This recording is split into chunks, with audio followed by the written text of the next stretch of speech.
The Kickoff Breakfast Show. Welcome back to the Kickoff Sports Breakfast Show on Beach FM, and the NRL is back, and our mighty Warriors are back in action against the Dragons tonight. It is round 3, and we have missed them, so let's talk Warriors now, and let's talk with the one and only Mad Butcher himself, Sir Peter Leitch. G'day, Sir Peter. G'day, you can't beat the Mad Butchers, mate. Yeah. Oh, Good morning, wow. how are you? I'm very well. How are you doing? Mate, this is going to sound horrible, but I'm doing extremely well. I'm in lockdown on Waiheke Island, and I'm kayaking every day, and the weather's been pretty good. You know, I've had a couple of rough days, so I'm actually feeling good mentally and physically, mate, to be honest. Excellent, excellent. And I know, like most of us, you have been missing your sport, but NRL is back. You got to be pumped for that. Look, I'm very excited. I mean, this year was going to be my last year of running the lounge at Mount Smart Stadium for the Vodafone Warriors. So a bit disappointed, you know, that we may not get a home game to farewell the lounge, because the lounge has become quite a popular event at the stadium. I host the Mad Butchers Club in the Stacey Jones Lounge, and it's, you know, become a bit legendary around the fan base. And you know, this was going to be my last year because I want to spend a bit more time on Waiheke.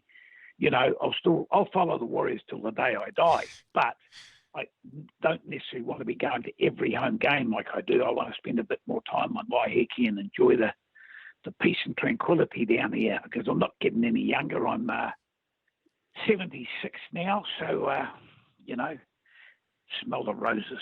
But, you know, certainly it's going to be interesting tonight. And I just heard the other day that Isaac Luke didn't make the cut to play, which I was hoping he would, so we could see how he goes against the old club, you know. Indeed. But look, I've been talking to the guys most days. I talk to either Stacey or one of the managers, and things have gone extremely well in Aussie, apart from the injury list. I mean, yeah, we've just had too many injuries, and there's no reason for that. I spoke in depth with Stacey about that, and none of them were real serious ones where they're going to be out for a year or 2 years.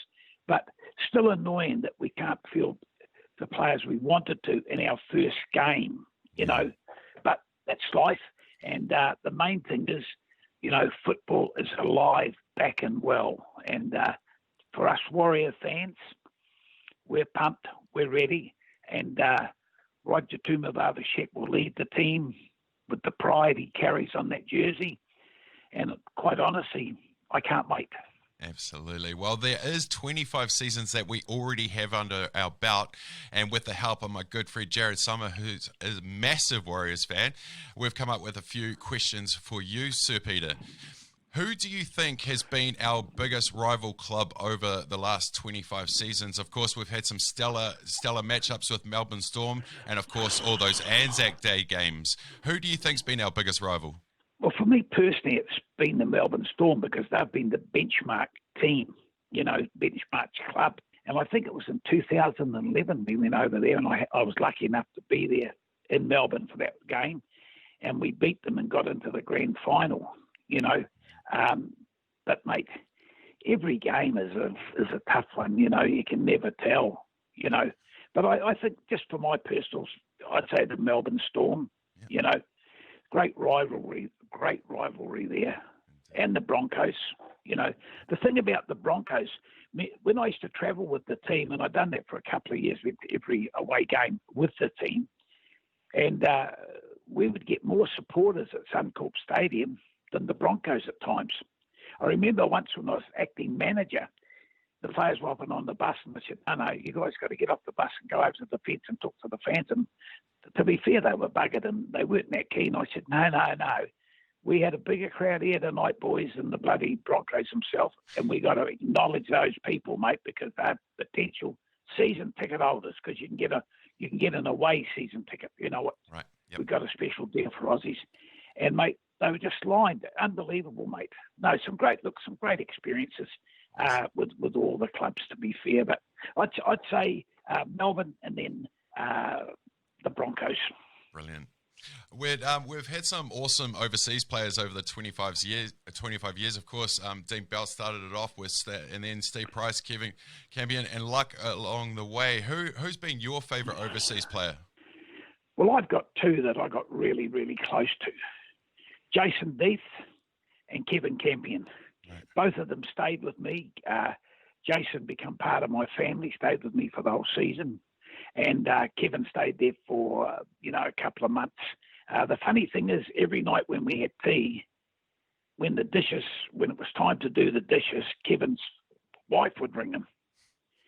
And there was too much of a consequence. Every night the same. So he got out of the dishes. And I think what he used to do, he used to set his phone up, and as we were getting ready to do the dishes, he'd just send a text to his wife, and his wife would ring. But look, two wonderful guys. But in all honesty, I was talking to some people the other day here at Waiheke Island, and they say, you talk about the good players. What about the rat bags? We really haven't had many. Oh. No, to be fair, most of the players have been really, really good guys, and I've been lucky. I keep in contact with quite a few of them. Remember that Georgie played for the Cowboys, Georgie Gavis. Well, he's now a prison guard in Townsville. Lovely guy, just had a baby. His partner had a baby. I still keep in touch with quite a few, but Jason Deeth was just a lovely guy. And of course, he had his own set of fans at Mount Smart Stadium, Death Row or something they called themselves. And Kevin was just a real cool guy. And he's got a cleaning business in the Gold Coast now. And Jason's partner in the gym in Sydney. Yeah. Over the years, a lot of people have jumped on the negative comments, but we haven't reflected enough on all the good things the Warriors do behind the scenes, with Children's Hospital, etc. What is the side of the Warriors that we don't see, that we don't hear of, but those unsung things? Oh, look, there's many. We've got a very good team run by Patrice Keisha. She's married to Neville Keisha's son, who used to be Neville Keisha was the referee that gave Warriors a mouthful one day at Carlaw Park. There are many things. Going to schools. When we got brought out when we got the new owner from, I can't think of the name of the company now, but will come back to me. The first thing he done, Mark Robinson from Ortex, he brought a bus, got it all signed, written up. So now when we go to schools or that, they all go in the one vehicle, whereas before they used to take their own vehicles, Yeah. So that's been a great bonus. But look, there's many of things, the guys are so willing, I get a lot of requests. People ring me and say, it's my daughter's birthday. Can you wish her happy birthday on a video? And, can you get one of the Warriors to do it?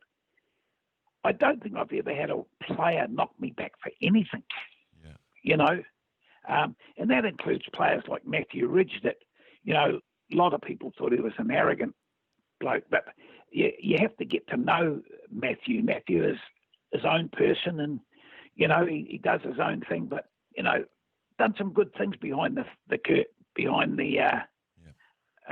thing. When I organised a function for Quentin Ponge, who died a couple of years ago, I put a big luncheon on, and Matthew gave me massive support, but didn't want me to tell anyone, because I think he just likes that bravado image, you know what I mean? Yeah.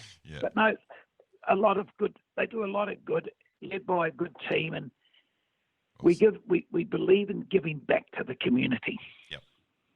Yeah, brilliant. Yeah. Hey, there's been a lot of jerseys over the years. You've probably got a few of them, I'm sure. What has been your favourite jersey over the years, Butch? Oh, mate, I wouldn't have a clue. I truly, if ever you come to Waiheke Island, look me up and I'll show you my man cave. Because, mate, I've got about 40 different jerseys there. Plus, I've got a whole lot of jerseys displayed around Mount Smart Stadium. But one doesn't stick out, to be fair. I like them all, to be fair. Awesome. You know, I'm the wrong bloke to ask that because I am a true mad passionate, and I don't believe in negativity. I only believe in positivity, and that's why I fire up when people criticise the Wellington jersey. Let me tell you, one of my great experience with Wellington jerseys. Yep. Ben Matalino, who was from Wellington, we were playing in Wellington, and we wanted to give John Key his own personal jersey. And the club asked me if I'd do the honours because I knew him a little bit. So we went to Wellington, and I took Ben to Parliament. And Ben was just blown away because he never thought he'd be meeting the Prime Minister. But what actually made it much more important, normally the Prime Minister would see you in the outer office, all right? But he took us into the inner section of his office where very few people go, you know. And to this day, me and Ben have never forgot it. It was a great moment. So that jersey, but I can't remember what it looks like now, to be fair, that particular jersey, that was a special one we had done for Wellington as well, you know. And people often ask me, why do we have so many jerseys each year? Very simply because that's where we generate a lot of our income from. We get a commission out of or royalty out of the merchandise sold. And that's why we have a variety. And let me tell you, there's a guy in Mount Wellington, I can't think of his name now, he's got a great collection. But can I say this? I hate being called the number one fan. I genuinely dislike it. Why? Because I know so many loyal fans just like me. Yep. There are so many. Like Dave and Lorraine from Christchurch. They're not rich. She's 80, I think. They fly up from Christchurch to every home game. Wow. Every home game. They get on the internet and they book the flights. He had booked all his flights for this year, to be there, so he's out of pocket. And they'll shop around for the cheapest accommodation they can get. And, you know, we're blessed. We've got some wonderful supporters. But we also have a lot of knockers that you mentioned before. You know, the people that dwell on negativity, you know. And I don't like negativity. I like positivity. Absolutely. Yeah. Absolutely. Last one I'll hit you with is many cult heroes over the years. I'm pretty sure I know who you're going to say, but who have you admired the most that's put on the jersey? Mate, now that's a dumb question. Mate, that is a dumb question. His birthday is on May the 7th. He's now in Australia with the team. The Little General, a beautiful person, a great mate of mine. I'll tell you a lovely story. I used to do the testimonial for the players. I never made any money. They got every penny out of it. I done Stacey's and I put on a trip to watch them play his first game for the Catalan Dragons. And a young Maori couple called Dorothy and Tony Hirawini brought it. The next week they rang me and said, why don't you and your wife come with us? I said, you know what? That's a real good idea. We'll come with you. Wife wasn't very happy, to be fair. She's not that keen on the rugby league. So we went over to watch Stacey play his first game. Yeah. Lovely guy. Just a lovely guy. Humble guy. And, yeah, you'll get me into tears, mate, talking about him too much. Yeah, lovely person. Yep, that's who I had written down and literally how you said it, the Little General. Hey, Sir Peter, thank you so much for your time to talk about the last 25 years of the Warriors. Can I just, before I go, mention one other player that I have humongous respect for? Of course. Is Monty Beetham. Yes. Monty Beetham does so much. Motu Tony, another one. There are so many players we've had that I respect that do good things, you know.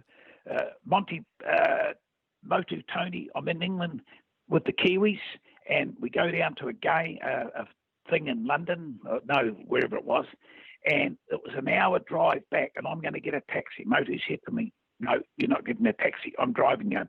So he drove me. It was like driving from Auckland to Hamilton, dropped me off, then drove back to where he was staying, you know. So look, got some wonderful players, not many rat bags, but no rat bags really, all good guys. But listen, lovely to be on the program. And you know what? I used to go roller skating in Paraparaumu. Awesome. 100 years ago. Have a good day.